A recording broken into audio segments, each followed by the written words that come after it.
Dear students, आज हम Gauss elimination method के बारे में डिस्कस करेंगे। इस मेथड का यूज़ हम लीनियर अलजेब्राइक इक्वेशंस के सिस्टम को न्यूमेरिकली सॉल्व करने के लिए करते हैं। सपोज हमारे पास ये एक सिस्टम है, 3 वेरिएबल्स में है और 3 इक्वेशन है, तो ये एक स्क्वायर सिस्टम हो गया है। तो इसे या तो इस तरह से लिखें, a11x plus a12y plus a13z equal to b1, a21x plus a22y plus a23z equal to b2, a31x plus a32y plus a33z equal to b3।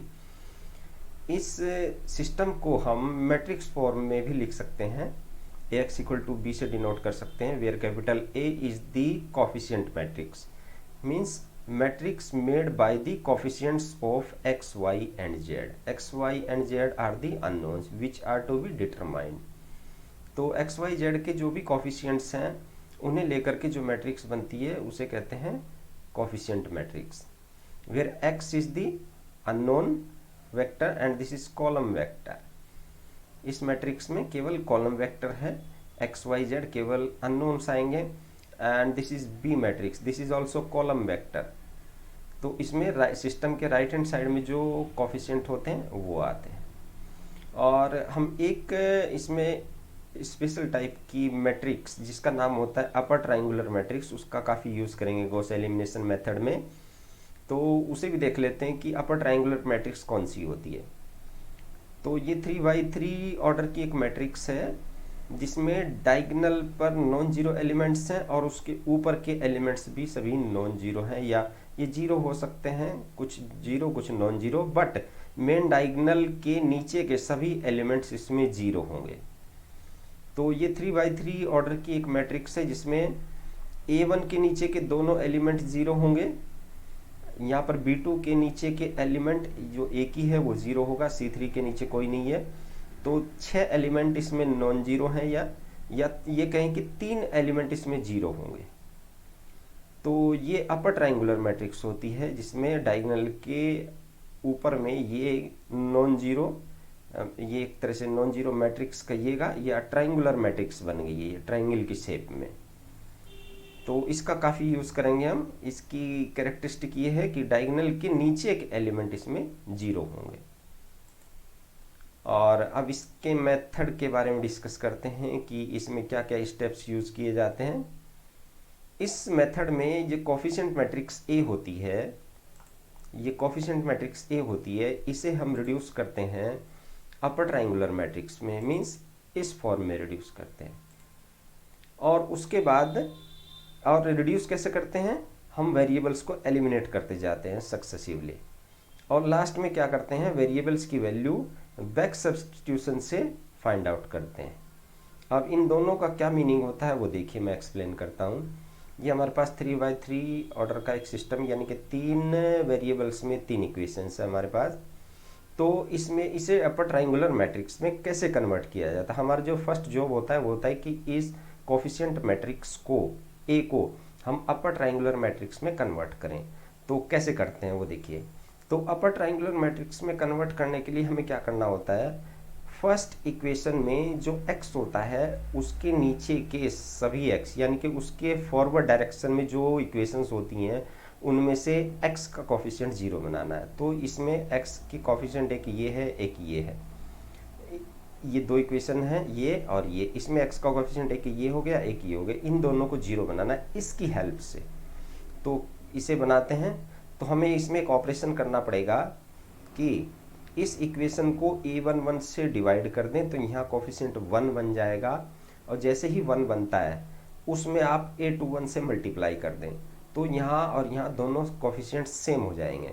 तो हमें केवल इसी टर्म में ये ऑपरेशन नहीं करना, हमें पूरी रो में ये ऑपरेशन करना है, यानी कि a11 से इसे भी डिवाइड करना, इसे भी, इसे भी, इसे भी, और फिर a21 से मल्टीप्लाई करना था, इसमें भी करना है, इसमें भी, इसमें भी और इसमें भी। तो जब ये ऑपरेशन करते हैं हम तो ये जीरो बन जाता है, और अकॉर्डिंगली इसमें से भी a22, इसमें से इसे सब्ट्रैक्ट करेंगे जीरो, इसमें से इसे सब्ट्रैक्ट करेंगे, लेकिन a22 माइनस, पहले इसे a11 से डिवाइड किया था फिर a21 से मल्टीप्लाई किया था, तो a22 minus a21 into a12 upon a11।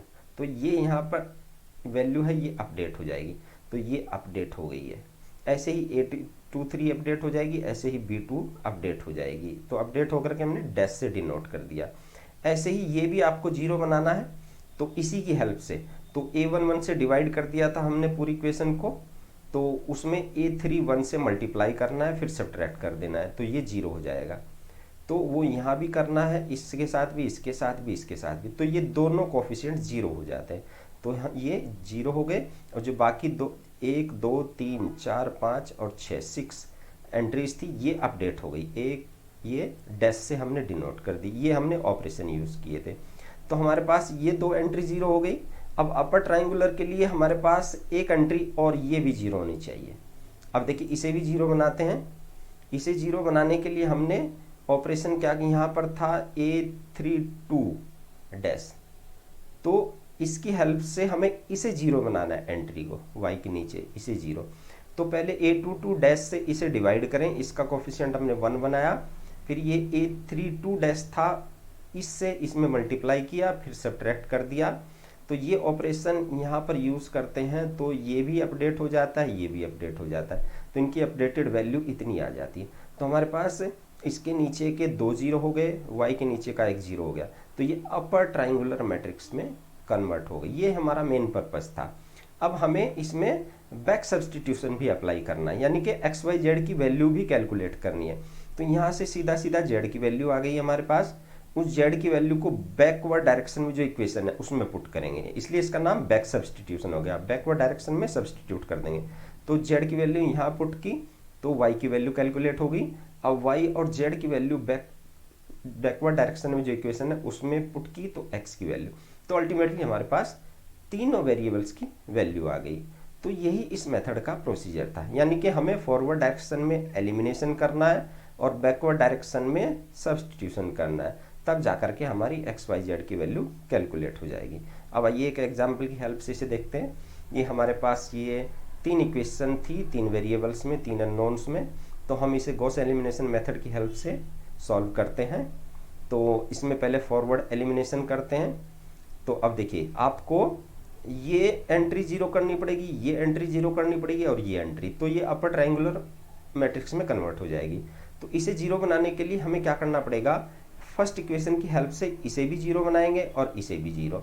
तो इसमें 4 से मल्टीप्लाई कर दें, तो ये एंट्री 8 हो जाएगी, इसमें से इसे सब्ट्रैक्ट कर दें तो 0 हो जाएगा। तो 4 पूरी इक्वेशन में मल्टीप्लाई करना पड़ेगा। तो हमने लिखा subtract 4 times and 2 times of equation 1, यानी कि इसमें 4 से मल्टीप्लाई करें और 2 से मल्टीप्लाई करें, फिर सब्ट्रैक्ट कर दें 2 एंड 3 से, 2 इक्वेशन नंबर 2 और 3 से, तो ये दोनों एंट्री 0 हो जाएंगी। दोनों ऑपरेशन हमने एक साथ यहाँ लिख दिए, तो दोनों एंट्री एक साथ 0 हो जाएंगी। और ये जो एंट्री है ये अपडेट हो जाएंगी, -3 2 20 की जगह -17 7 -14 -28 11 की जगह 9, इसकी जगह -9, इसकी जगह इतना आ जाएगा। तो फर्स्ट स्टेप में ये हो गया, यानी कि x के नीचे के दोनों एलिमेंट 0 हो गए हैं।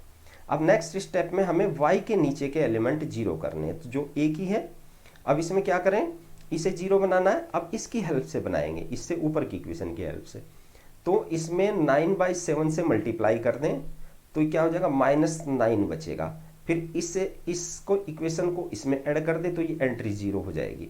तो हमने यही किया कि we add 9/7 times of equation 5, इसका 9/7 किस में ऐड कर दें, इक्वेशन 6 में, तो ये एंट्री 0 हो जाएगी। तो ये ऑपरेशन करके हमारे पास ये नई एंट्री आ गई। तो अब ये देखिए x के नीचे की दोनों एंट्री 0, y के नीचे की एक एंट्री 0, तो ये अपर ट्राइंगुलर मैट्रिक्स में कन्वर्ट हो गई है। अब यहाँ से बैक सब्स्टिट्यूशन की हेल्प से थर्ड इक्वेशन या 9th इक्वेशन से z की वैल्यू 1 आ गई है। इस z की वैल्यू को 1 को 8 में रखेंगे इन, तो यहाँ से y की वैल्यू 2 आ जाएगी। फिर y और z की वैल्यू को हम 7 में पुट करेंगे बैकवर्ड डायरेक्शन में, तो वो पुट करने से x की वैल्यू 3 आ जाएगी। तो इस सिस्टम का सॉल्यूशन हमारे पास आ गया, x = 3, y = 2 एंड z = 1। अब देखिए इसे मैट्रिक्स फॉर्म में कैसे करते हैं। हमें पता है कि ऑगमेंटेड मैट्रिक्स को हम A:B लिख सकते हैं। तो अगर हम इक्वेशन की फॉर्म में नहीं लिखना चाहें इस क्वेश्चन को, जो हमने इक्वेशन की फॉर्म में लिखा है, इसे केवल मैट्रिक्स की फॉर्म में थोड़ा और सिंप्लीफाई करके लिखते हैं।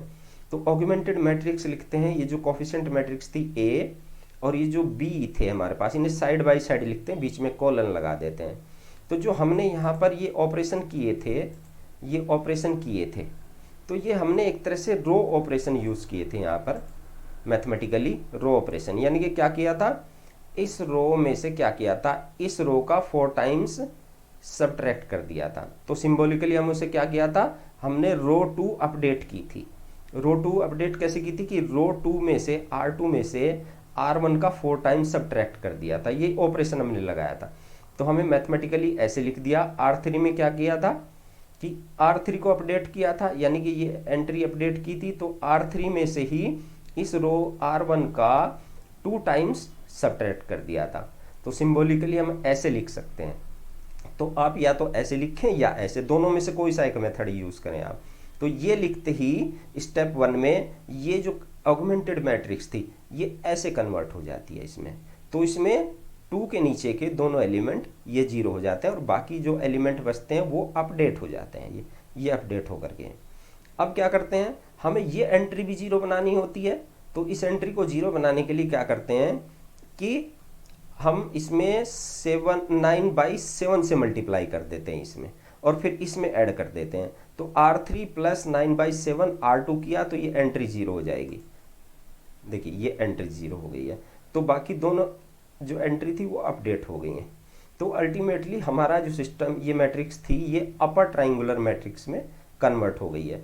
अब इसी के कॉरस्पॉन्डिंग अगर हम इस तरह लिखें ये इक्वेशन, तो वो ये लिखी जा सकती हैं, क्योंकि ये x का कोफिशिएंट होता है, ये y का, ये z का, और ये b1 होता है। तो 2x plus Y plus 4z equal to 12, ये y का, -7y, ये z का, -14z इक्वल टू -28, और ये z का कोफिशिएंट होता है, तो -27z इक्वल टू -27। अब बैक सब्सटीट्यूशन इसमें लगाएंगे तो थर्ड इक्वेशन से सीधा z की वैल्यू 1, z की वैल्यू 1 को यहाँ पुट किया तो y की वैल्यू 2, और yz की वैल्यू को हमने इसमें पुट किया तो x की वैल्यू 3 आ गई। तो x इक्वल टू 3 2, वही सॉल्यूशन आ गया। डिफरेंस क्या रहा, जो हम इसे वर्ड्स में ऐसे लिख रहे थे, इसे हम मैथमेटिकल फॉर्म में लिखते हैं, ऑगमेंटेड मैट्रिक्स की फॉर्म में। ये लिखें, उसके बाद ये ऑपरेशन लगाएं तो ये मैट्रिक्स आ जाएगी, फिर ये ऑपरेशन यूज़ करें तो ये आ जाएगी, और ये हमारे पास एक अपर ट्राइंगुलर सिस्टम बन गया। उसे सॉल्व करके एक्स वाई जेड की वैल्यू आ जाएगी। तो आप चाहे ये प्रोसीजर फॉलो करें या ये, दोनों में से एक, और ये हमें सिंपल लगता है क्योंकि इसमें एक्स वाई जेड लिखने की हमें बार बार ज़रूरत नहीं होती। तो पूरी रो पर एक ही ऑपरेशन सीधा सीधा यहाँ दिखाई देता है कि हमने क्या किया है। तो ये था गॉस एलिमिनेशन मेथड, और मुझे उम्मीद है कि आप लोगों को ये समझ आया होगा। Thank you.